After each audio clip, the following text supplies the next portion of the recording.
गुरु रूप गुरु प्यारी सत संगत जी, गुरु फतेह प्रवान करो। वाहिगुरु जी का खालसा, वाहिगुरु जी की फतेह। आप जी ने इलाही बोल श्रवण किए। सिंह साहिब जी करतार सिंह की मुबारक रचना से अब समय है गुरबाणी विचार, गुरबाणी कथा। धन गुरु अर्जन देव साहिब के बोल हैं, ए परिपूर्ण परमात्मा,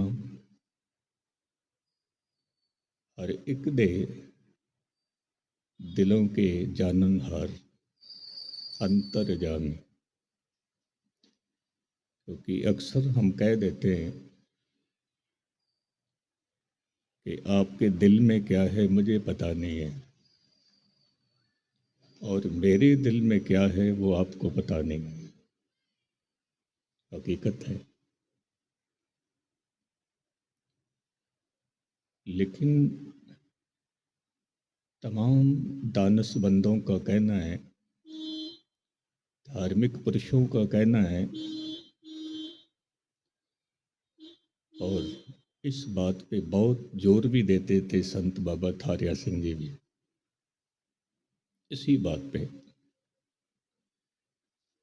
कि आपके कर्मों में भी प्रभु की खुशबू आए। जो कर्म हम करते हैं उनमें भी प्रभु की खुशबू आए। जो बोल हम बोलते हैं उनमें भी प्रभु की खुशबू आए, जो बोल बोलते हैं। और जो कुछ हम सोचते हैं उसमें भी प्रभु की खुशबू आए, उसमें। क्योंकि ये तीन तरह के कर्म गिने गए हैं। एक को कहते हैं मानसिक कर्म, दूसरे को कहते हैं वाचिक कर्म, और जो तीसरा होता है वो कायिक कर्म है। जो कर्म इस काया ने किए हैं उसको कहते हैं कायिक कर्म, और जो बोल रसना ने बोले हैं उनको कहते हैं वाच्य कर्म। किसी का हमने दिल दुखाया, ऐसे बोल बोले दिल दुखाया, तो कहते हैं कि ये भी गुनाह हो गया। धन गुरु ग्रंथ साहब के बोल कहते हैं कि दुख न दे किसी जी, पत स्यों घर जाओ। किसी भी जीव को दुख मत देना। ये गुरबाणी के बोल, महापुरुषों के बोल, साधुओं के बोल। कहते हैं बड़े इज्जत से तुम अपने घर चले जाओ। फिर कुछ बोल ऐसे जो रसना से तो बोले नहीं हैं, लेकिन हम सोचते हैं, मानसिक तल पर सोचते हैं। अब जो कुछ हमने सोचा है कि किसी का बुरा सोचा है, तो अदालत उसको कभी सजा नहीं देती। क्यों? क्योंकि आपने सोचा है, तो हमारे पास कोई सबूत नहीं है कि आपने गलत सोचा है। अदालत सजा नहीं देती उसको। कुछ कर्म आंखों से भी होते हैं, गुस्ताखी माफ मुझे कहने देना।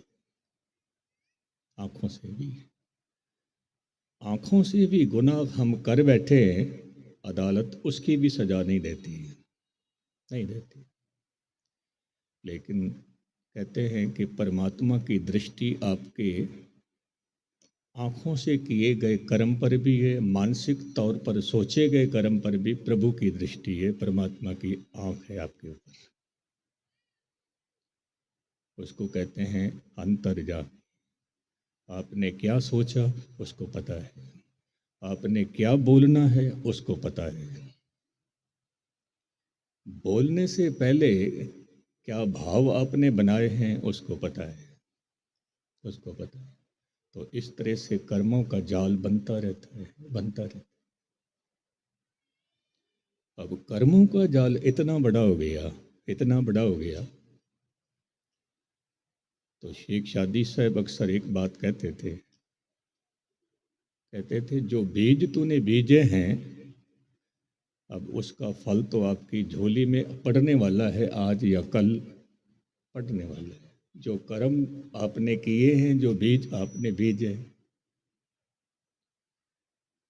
तो फिर किसी ने शेख शादी साहब से पूछा कि जो बीज हम बीज चुके हैं तो उनका फल हमारी झोली में आने वाला है, आज नहीं तो कल। फिर कोई ऐसी युक्ति हमें बताओ कि जो वो बीजा हुआ बीज है हमारा वो निष्क्रिय हो जाए। जो बीज हम बीज चुके हैं वो उगे ना, वो ख़त्म हो जाए। तो शेख शादी साहब कहने लगे, फिर एक काम कर, जे प्रभु के राज को समझना है तो फिर जो संत पुरुष हैं उसके चरणों की धूल अपने मस्तिष्क पे लगा। संतों महापुरुषों की धूल को सुरमा बना अपनी आंखों में डाल, तो तुझे समझ आए प्रभु का राज। बस यही कारण है कि संत महापुरुष इस संसार के अंदर आए, केवल और केवल एक ही उनका मंतव्य है कि भटके हुए राहियों को हम पार करें, भूले हुए राहियों को हम मंजिल तक ले जाएं। आपको खबर है, जब संत बाबा थारिया सिंह जी को हुक्म हुआ गुरु गोबिंद सिंह महाराज का, गुरु नानक साहिब महाराज का दरबार साहिब में अमृतसर हुक्म हुआ कि आपने जाके प्रचार करना है सिंधी समाज के अंदर।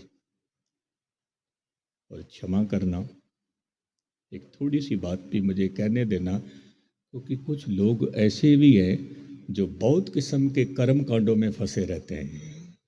बहुत किस्म के कर्म, आज शनिवार है ये नहीं करना, आज एतवार है आज ये काम नहीं करना, आज मंगलवार है आज ये काम नहीं करना, फंसे रहते हैं फंसे। तो संत बाबा थारिया सिंह जी कहने लगे कि समाज तो फंसा हुआ है कर्म कांडों में, पार उतारा कैसे होगा। कहते हैं धन गुरु नानक पातशाह का हुक्म हुआ, बाबा जी रचना आपकी होगी पर बोल गुरु नानक साहिब के होंगे। जहाँ पर भी जाके प्रचार करोगे आपकी हर एक बात कबूली जाएगी, हर एक बात। और सिंध कंदरा आपने जो प्रचार किया, ये जो फुलवाड़ी है, ये धन बाबा थारिया सिंह महाराज की। मैं कुछ दिन पहले ग्वालियर में प्रोग्राम कर रहा था, बाबा जी कहने लगे कि महापुरुष जब कीर्तन करते थे तो इलाही बोल निकलते थे रसना से, इलाही बोल। तो मैंने उनको एक छोटा सा प्रसंग सुनाया, छोटा सा। मैंने ये अर्ज की कि कीर्तन करने वाले तो बहुत हैं, पर कीर्तन करने में भी भेद है। कीर्तन तो एक ही है, एक ही है, लेकिन कीर्तन करने के तौर तरीके या फिर कीर्तन किस भाव से निकल रहा है, उनमें अंतर है, उनमें अंतर। तो पहला कीर्तन वो है जिसको हम कहते हैं बाजारी भाव। हमने कीर्तन करके केवल और केवल हमने पैसे कमाने हैं, हमने धन कमाना है कीर्तन करके। आपको खबर है, जब संत बाबा थारिया सिंह को कोई कीर्तन भेंट देने की कोशिश करता था तो बाबा जी कहते थे कि कीर्तन निर्मोलक हीरा। मैंने आपको हीरा आपके सामने रखा है कीर्तन, और उसके एवज में आप क्या दे रहे हो मुझे, ये देना ही है। तो ये जो कीर्तन निर्मोलक हीरा है, इसको अपने दिल में बिठा लो और अपना इलाही जीवन बना लो, इलाही जीवन। दूसरा तरीका है कि कीर्तन तो करना है पर हमने राज दरबारों में करना है। जहाँ पर राजे महाराजे बैठे होते हैं उनके सामने हमने कीर्तन करना है, उनके सामने गायकी पेश करनी है। इसको कहते हैं दरबारी कीर्तन। लेकिन जहाँ तक जो तीसरा प्रकार है कीर्तन का, वो केवल और केवल संत महापुरुष गुरुमुख प्यारे करते हैं, जिसको कहते हैं कि कीर्तन ना बाजारी है ना दरबारी है, केवल और केवल निरंकारी कीर्तन है। निरंकारी कीर्तन। बाबा जी कई बार जिक्र करते थे, मैंने कई बार, मेरे मित्र हर्षविंदर सिंह जी भी बैठे हुए, तो मैंने कई बार जिक्र किया, जब बाबा जी से सवाल पूछा किसी ने कि कीर्तन तो बहुत होता है, कथा भी चलती है, लेकिन की हुई कथा का प्रभाव क्यों नहीं पड़ता, किया हुआ कीर्तन असरफुल क्यों नहीं होता। तो बाबा जी ने क्या जवाब देता, ध्यान से सुनना। कहने लगे कि जब एक शहर से दूसरे शहर में बैल गड्ढे ले जाते थे, तो जिस गड्ढे में सामान भरा होता है उसके पहियों के निशान दूर से नजर आते हैं, लकीर दूर से नजर आती है। और जो गड्ढा खाली होता है उसके निशान जल्दी मिट जाते हैं, क्योंकि गड्ढा खाली है, निशान मिट गए। जिस मनुष्य के पास प्रभु की इबादत है, प्रभु की भक्ति है, उनके बोले हुए बोल बहुत गहरे तल तक पहुंच जाते हैं, बहुत गहराई तक पहुंच जाते हैं। वो असरफुल होते हैं बोल, क्योंकि गड्ढा भरा हुआ है, उसका अपना भी जीवन अच्छा है, वो ब्रह्म के साथ जुड़ा हुआ है। तो मैं अर्ज कर रहा था, जब गुरुमुख प्यारे ने कीर्तन सुनाया तो एक पंक्ति चल रही थी, क्योंकि हम संत बाबा थारिया सिंह की बरसी मना रहे हैं। तो संतों की जो महिमा है, बस वो सुन के अपने जीवन में उतारना, पैरा देना। एक छोटी जी बात मुझे याद आ गई। एक संत पुरुष जा रहा है अपने शिष्य को लेकर, सर्दी का मौसम है, बरसात भी हो रही है। तो संत जी कहने लगे अपने सेवक से, अपने शिष्य से, कि संत किसको कहते हैं, संत किसको कहते हैं। बस ये सवाल अपने शिष्य के सामने रख दिया, फिर संत जी आप भी खामोश हो गए। फिर थोड़ी देर के बाद में वो संत जी आप ही जवाब देते हैं, आप ही जवाब देते हैं कि रसना पर प्रभु का नाम हो, प्रभु का सिमरन हो, संत उसको भी नहीं कहते। ध्यान से सुनना, संत उसको भी नहीं कहते। फिर थोड़ी दूर और चलते हैं, फिर कहते हैं कि रोम रोम से सतनाम की धुन चलती रहे, रोम रोम से ओंकार की आवाज आती रहे, संत उसको भी नहीं कहते, उसको भी नहीं कहते। महाराज हद हो गई, रोम रोम से प्रभु का सिमरन चलता रहे, उसको भी संत नहीं कहते, फिर संत कहते किसके हो, किसको है। हमें भी पता लगे संत किसको कहते। तो संत जी कहने लगे कि जिस धर्मशाला में हमने रात रुकना है, क्योंकि रात हो रही है और हमने धर्मशाला में रैन बसेरा करना है, तो सारे लोग सो चुके होंगे, धर्मशाला में रहने वाले विश्राम कर रहे होंगे, और हम जब वहाँ पर पहुँचेंगे, दरवाज़ा खटखटाएंगे, तो दरवाज़ा नहीं खुलेगा, नहीं खुलेगा। बस अंदर से ही कुछ आवाज़ आवेगी, और वो आवाज़ ऐसी होगी जो हमें दुत्कारने की आवाज़ होगी, फटकारने की आवाज़ होगी। पता नहीं कहाँ कहाँ से आ जाते हैं लोग, आधी रात को भी आ जाते हैं। लेकिन दरवाज़ा नहीं खोलेंगे। सर्दी का मौसम है, बरसात हो रही है और हम बाहर खड़े हैं, हम दूसरी बार दरवाज़ा खटखटाएंगे और वो दूसरी बार क्या करेंगे, उनके हाथ में डंडा होगा, दरवाज़ा वो खोलेंगे, एक डंडा तुझे मारेंगे, एक डंडा मुझे मारेंगे और दरवाज़ा बंद कर लेंगे। ऐसी अवस्था में भी हमें गुस्सा ना आए, ये संत की निशानी है। ऐसी अवस्था में भी हमें उनके अंदर ब्रह्म नजर आए, ये संत की निशानी है, ये संत की निशानी। अब ऐसा संत बनने के लिए क्या करना पड़ता है? तो जरूरत है साधना की। एक शब्द चल रहा था क्योंकि किसी ने अमेरिका से फ़ोन किया, तो अभी कहने लगे ज्ञानी जी थोड़ी सी बात परमात्मा की बता दो, क्योंकि भूख लगी है परमात्मा की, प्यास लगी है परमात्मा की, कुछ बात बता दो।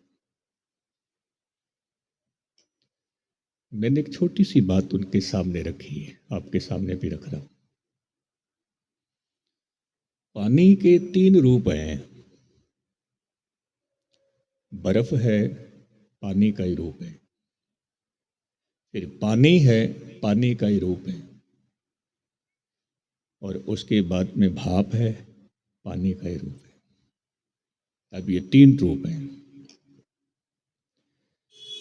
जो बर्फ है उसको हम कह सकते हैं, कहते हैं कि ये ठोस है, और बर्फ इतनी ठोस है कि किसी को चोट पहुंचानी हो, आप बर्फ से पहुंचा सकते हो, पहुंचा सकते हो। और आपको खबर है टाइटैनिक बेड़ा जो डूबा था समुद्र में, तो कंपनी ने कहा था कि ये टाइटैनिक बेड़ा कभी डूब ही नहीं सकता, लेकिन पहले सफर में ही वो डूब गया। कारण क्या था? क्योंकि बर्फ के पहाड़ से टकरा गया था, डूब गया, क्योंकि बर्फ कठोर है। अब इसी बर्फ के ऊपर जब सूरज की किरणें पड़ती हैं, ये बर्फ पिघलती है और पानी का रूप बन जाता है। और यही सूरज की किरणें जब पानी के ऊपर पड़ती हैं, यही पानी फिर भाप बनकर ऊपर उड़ता है। तो 3 रूप पानी के, ठोस भी है, द्रव भी है, गैस भी है। अब इस उदाहरण को मैं दूसरी तरफ, जो धन गुरु ग्रंथ साहिब महाराज कह रहे हैं कि सूरज किरण मिले, जल का जल हुआ राम। जब हमारे कठोर मन पर गुरु का ज्ञान, गुरु के की किरणें पड़ती हैं, तो हमारा कठोर मन पिघलता है, पानी बनता है, निम्रता के घर में आ जाते हैं हम। जब गुरु के बोल सुनते गए, निम्रता के घर में आते गए, गुरु के बोल सुनते गए, कर्म पर हम जोर देते रहे, शुद्ध कर्म करते रहे, हमारी चेतना जो है वो ऊपर उठती है, ऊपर उठती है। और फिर यही संसार, जो हमें पहले संसार नजर आता था, यही संसार हमें निरंकार नजर आ रहा है, क्योंकि संसार निरंकार से अलग नहीं है, एक ही है, एक ही। देखने का नजरिया अलग अलग है।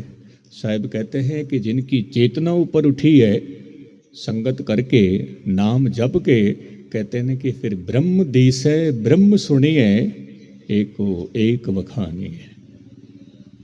कहते हैं फिर उनको समझ आ गई कि सब कुछ ब्रह्म है, सब कुछ ब्रह्म। मैं कल एक छोटी सी पंक्ति गीता की पढ़ रहा था। यकीन मानना, मैंने वो गीता का श्लोक तो क्या पढ़ा, हैरान हो गया। श्री कृष्ण जी महाराज अर्जुन से कहते हैं, अरे अर्जुन, ये जो तू पानी पी रहा है, ये पानी भी ब्रह्म है। ये अन्न जो तू खा रहा है, ये अन्न भी ब्रह्म है। ये हवा का झोंका जो तेरे करीब आया है ये भी ब्रह्म है, ये सूरज है ये भी ब्रह्म है, और जिस माँ से तुझे प्यार मिल रहा है ये भी ब्रह्म है, जिस पिता का प्यार तुझे मिला है ये भी ब्रह्म है, ये भी ब्रह्म है। जिस पति से प्यार मिला है वो पति भी ब्रह्म है, जिस पत्नी से प्यार मिला है वो पत्नी भी ब्रह्म है, जिन बच्चों से प्यार मिला है वो बच्चे भी ब्रह्म हैं, बच्चे भी ब्रह्म। कितनी बड़ी दृष्टि है। इसे करके बुले शाह ने कहा है कि बुलिया रब तेरे तो वख नहीं पर देखण वाली अख नहीं है।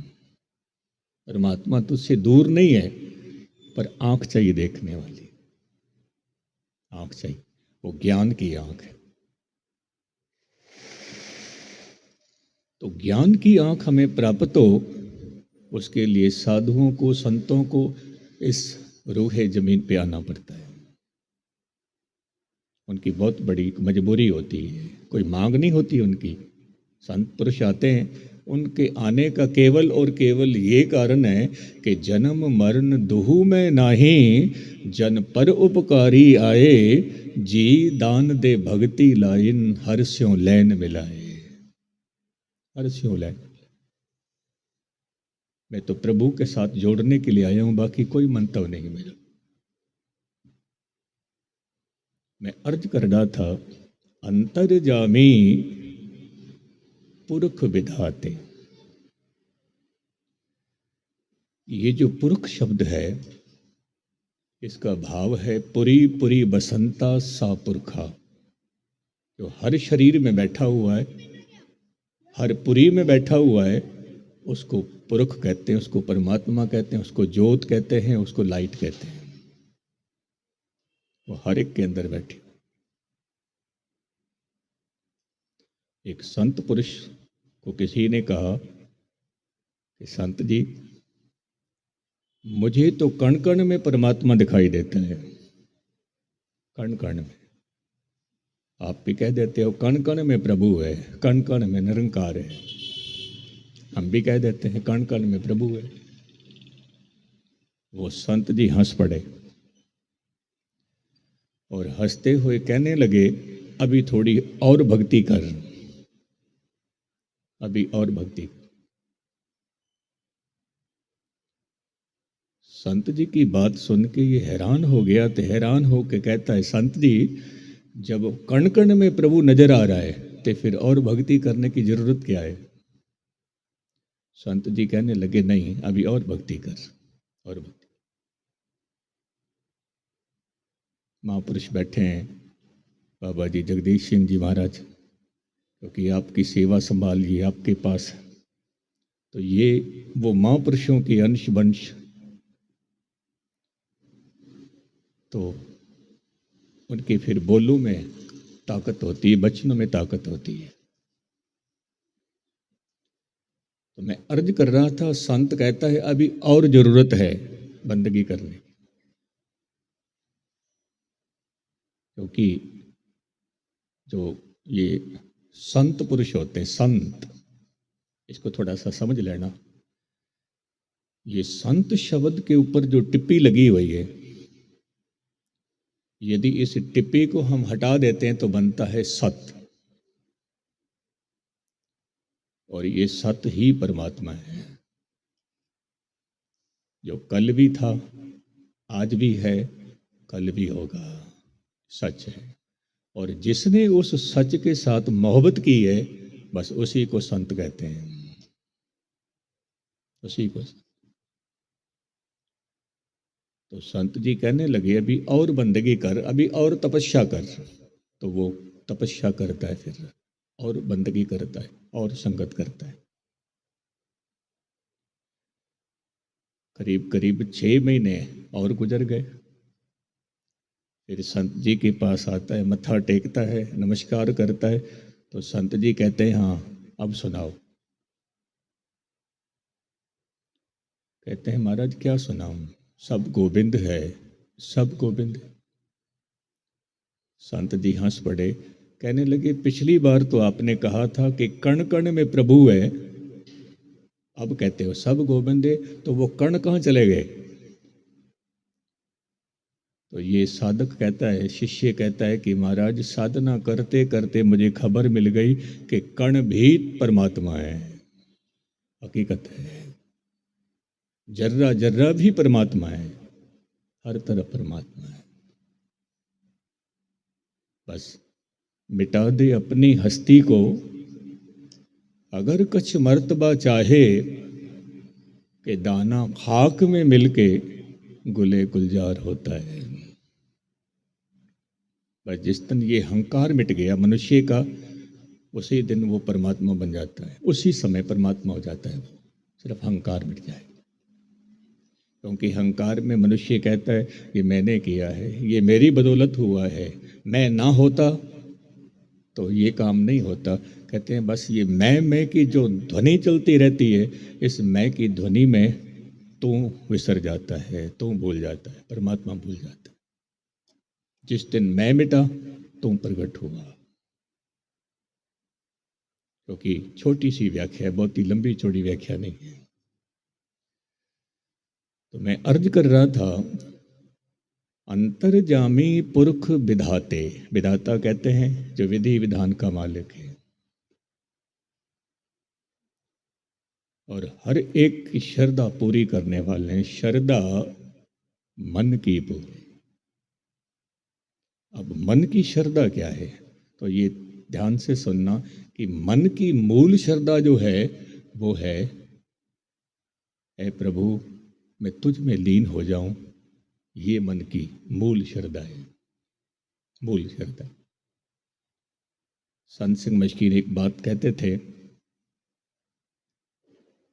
कि जब प्रभु के दरबार में जाकर तुम धन मांगते हो, प्रभु के दरबार में जाकर जब तुम पुत्र मांगते हो, बेटा मांगते हो, प्रभु के दरबार में जाकर तुम रुतबा मांगते हो, प्रतिष्ठा मांगते हो, तो ये तो ऐसा ही हुआ कि समुद्र के पास जाकर कोई कहता है कि मुझे 1 चम्मच पानी चाहिए, 1 चम्मच पानी चाहिए। कहने लगे समुद्र के पास जाना हो तो फिर समुद्र को समुद्र ही मांग लेना, समुद्र से 1 चमचा पानी मांग के क्या करेंगे। तो प्रभु के पास बैठकर प्रभु को ही मांग लेना, छोटी मोटी दात मत मांगना, बड़ी मांगना, बड़ी मांग। तो धन गुरु अर्जन देव महाराज कहने लगे मेरी भी एक मांग है, मेरी। अब धन गुरु अर्जन देव साहब कह रहे हैं कि मेरी भी एक मांग है। अब वो क्या मांग रहे हैं? कहते हैं महाराज एक सुख मुझे भी चाहिए, मुझे भी चाहिए। कल मैं 52 अखरी की कथा कर रहा था, उसमें एक पंक्ति आ गई, बोल गुरु अर्जन देव साहब की। वो कहते हैं कि संसार के जितने भी सुख हैं, जितने भी पदार्थ हैं, जितनी भी मिठास है, उन सभी पदार्थों में सबसे उत्तम पदार्थ जो है वो है मोको कर संतन की धुरे। अंतर्जामी पुरख विधाते शरदा मन की पूरे, नानक दास यही सुख मांगे मोको कर संतन की धुरे। इतनी बड़ी दौलत संत के पास है, हाँ इतनी बड़ी। तो मैं कई बार कहता हूँ कि किसी राजे से दोस्ती करोगे तो एक ना एक दिन वो दोस्ती तोड़ेगा, तोड़ेगा। और किसी संत महापुरुष से दोस्ती करोगे, एक ना एक दिन आपको निरंकार के साथ जोड़ेगा। ये हकीकत है, हकीकत है। और गुस्ताखी माफ मुझे कहने देना, ये मेरा अपना भी अनुभव है। गुरबाणी भी पढ़नी है और गुरुमुखों की भी संगत करनी है, क्योंकि गुरुमुख जांच सिखाते हैं कि जीवन को कैसे जीना है, कैसे जीना है। संत बाबा थारिया सिंह का जीवन पढ़ के देखो, साखियां पढ़ के देखो, उनका अपना अनुभव है। जो कोई अपशब्द भी बोल रहा है तो भी महापुरुष कुछ नहीं कह रहे, उसको शांत होके बैठे हैं। तो जीवन को कैसे जीना है ये बोल संत सिखाते, गुरुमुख सिखाते, महापुरुष सिखाते, गुरु उपदेश ये। तो बोल चल रहे थे, संत न छाड़े संत जो कोटिक मिले असंत। अब एक तरफ असंत खड़े हुए हैं, एक तरफ संत खड़ा हुआ है।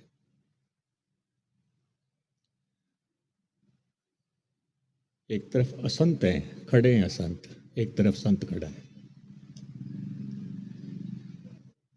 अब जो वो संत है, एक बार मुझे छोटी सी बात याद आ गई। महात्मा बुद्ध से पूछा कि संत कौन है और असंत कौन है। महात्मा बुद्ध कहने लगे, जो जागा हुआ है वो संत है, जो सोया हुआ है वो असंत है। फिर सुनना, जो जाग गए हैं वो संत है और जो सोए पड़े हैं वो असंत है। बस इतनी सी बात है।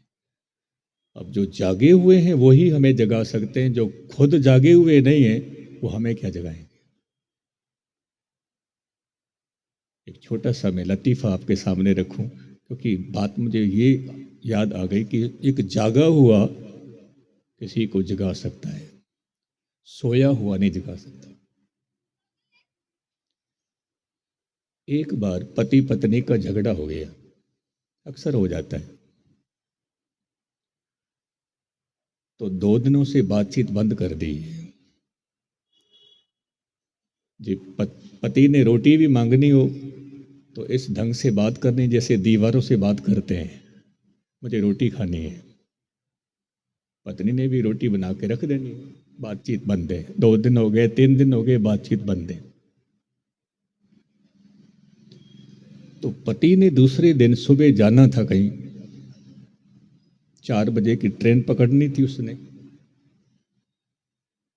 तो उसने कागज पर लिखा अपनी पत्नी को कि मुझे सुबह 3 बजे उठा देना। कागज उसके सिराने रख देता है कि मुझे उठा देना, 3 बजे मैंने जाना, ट्रेन पकड़नी है।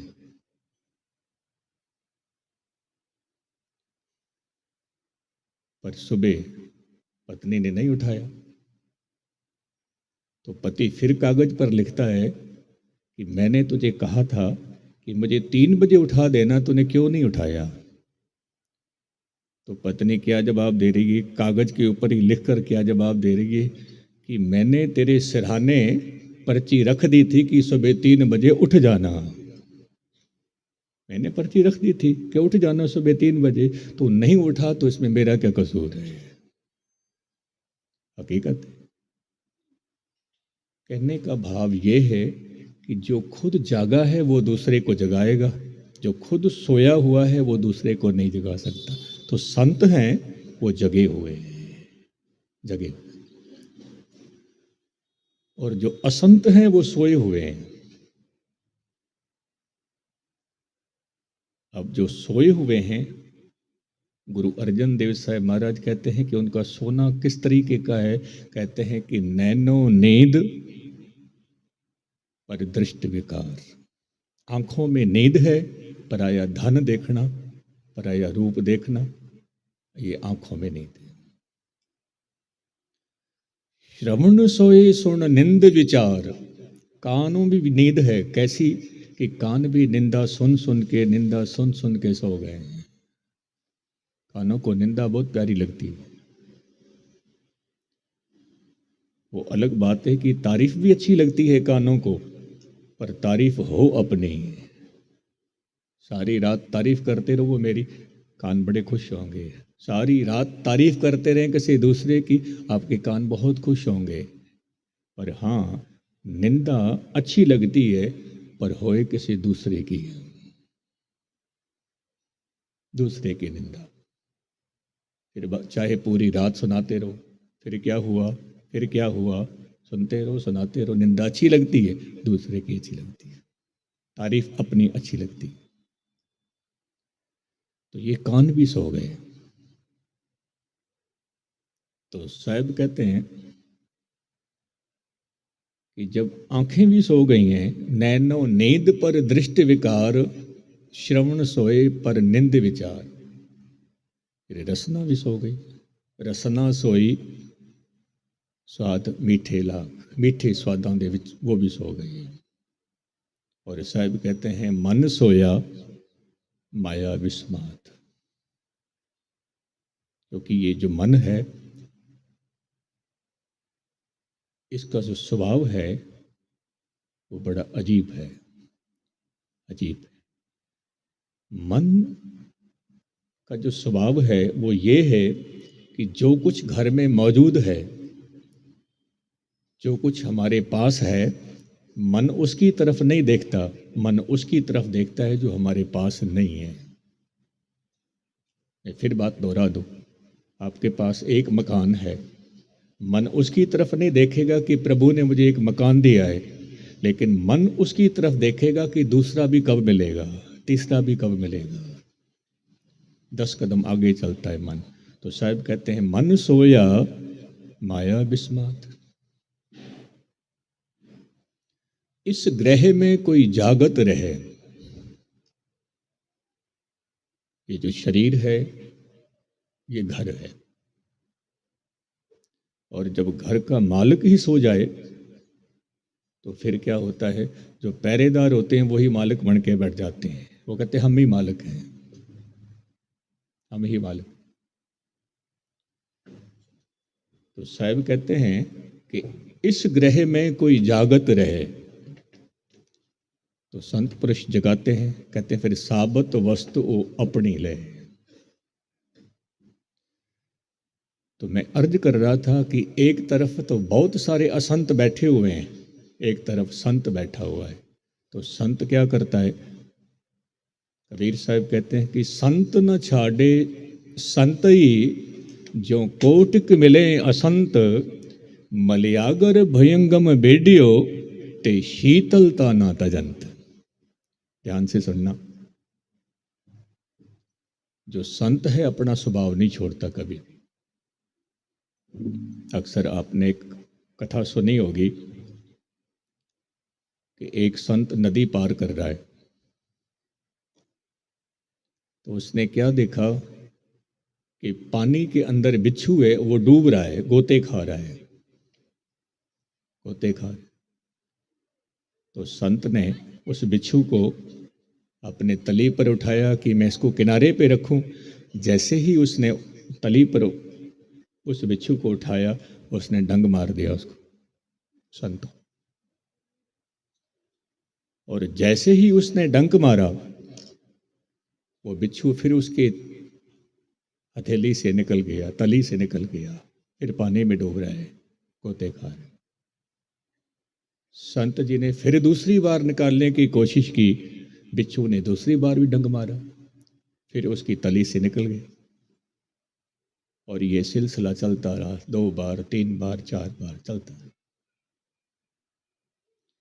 किनारे पर कोई आदमी ये सब कुछ देख रहा था कि संत बिच्छू को निकालता है, लेकिन वो बिच्छू संत को ही डंक मारता है, और फिर वो गिर पड़ता है पानी में, फिर डूबता है, फिर गोते खाता है, संत फिर निकालता है उसको।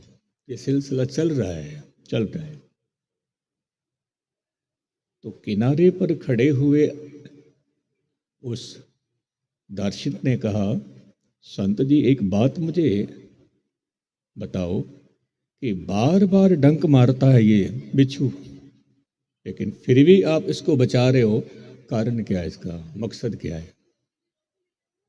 आप इसको डूबने दो, छोड़ दो, इसको डूबने दो।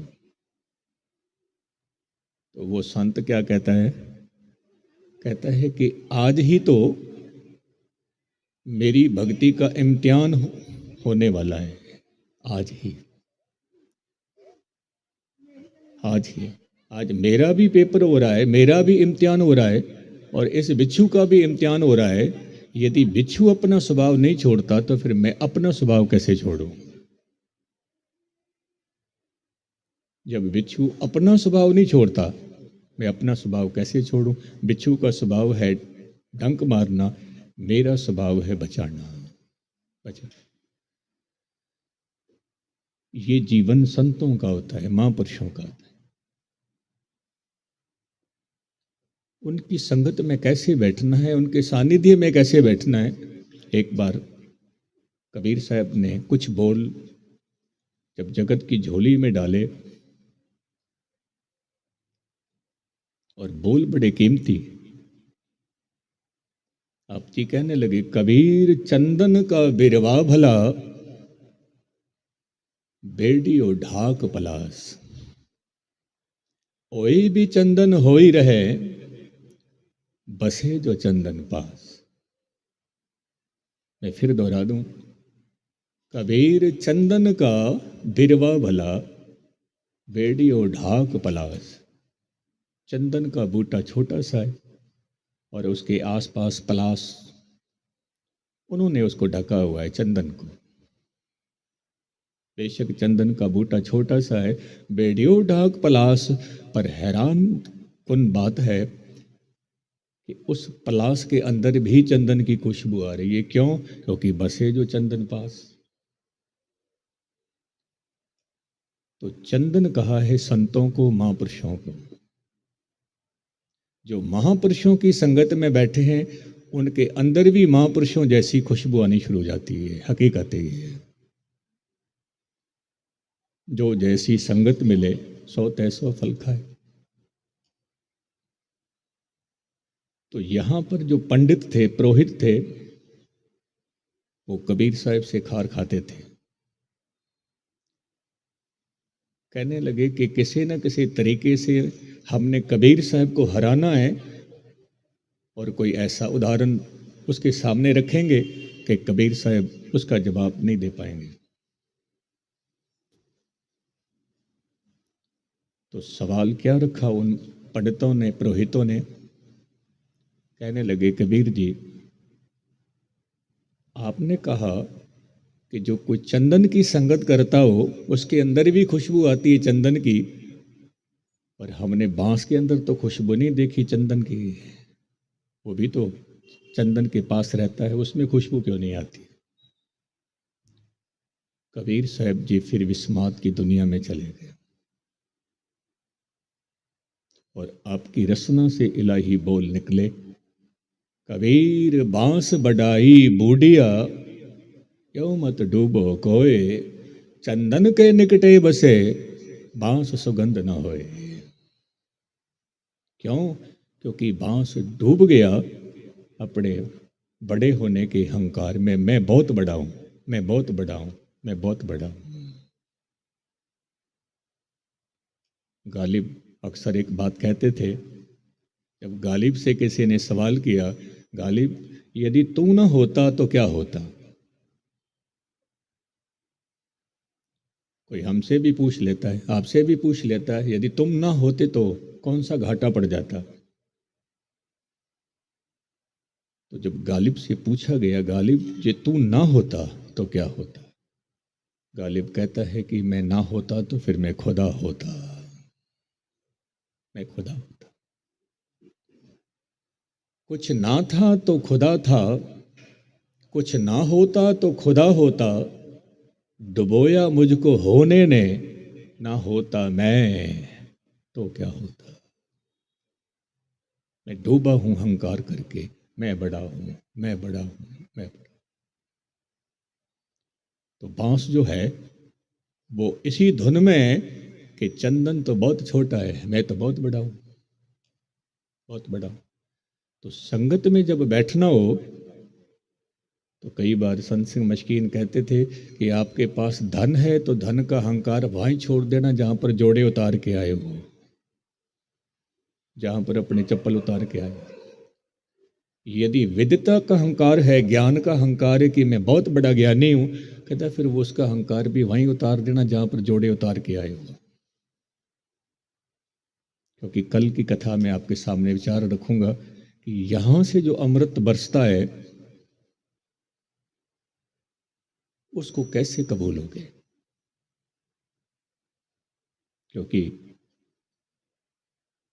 कथा के बाद सिंह साहब जी, सुरेंद्र सिंह जी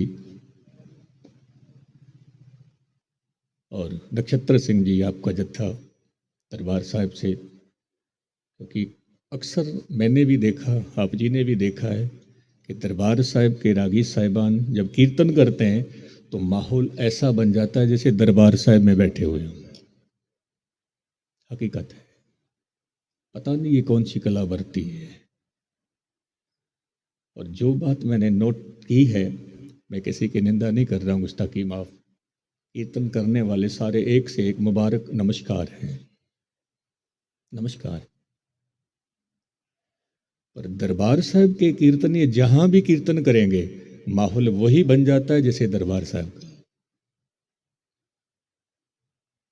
और यदि बाकी के रागी साहिबान दरबार साहिब में कीर्तन करेंगे तो वो माहौल क्रिएट नहीं होता। गुस्ताखी माफ मुझे कहने देना, क्योंकि तो ये धन गुरु रामदास साहब की कृपा है। क्योंकि मैंने एक बार कथा में कहा था कि जब तानसेन से पूछा गया, अकबर ने पूछा तेरी गायकी तो बहुत कमाल की है, पर तेरे गुरु की गायकी कैसी, एक बार मुझे भी सुना दे। तो तानसेन का गुरु था हरिदास, मथुरा लेके आ गए वृंदावन में। अकबर सामने बैठा था और हरिदास ने तानपुरा छेड़ा अपना।